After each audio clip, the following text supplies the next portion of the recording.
Any second now, Meah will arrive in her electric Audi TT EV plug-in car.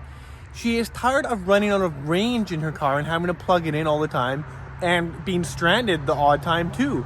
So she wants me to help her find the right car that is environmentally friendly and will not give her the range anxiety she has.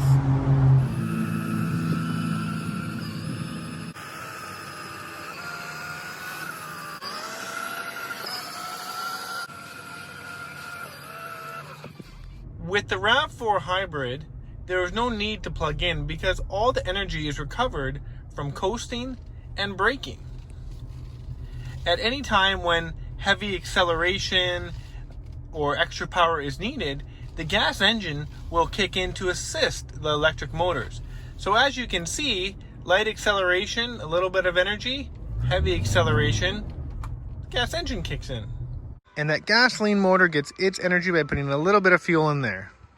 It didn't take long for Meah to realize that the RAV4 Hybrid was the right decision and the right vehicle to replace her Audi EV plug-in vehicle.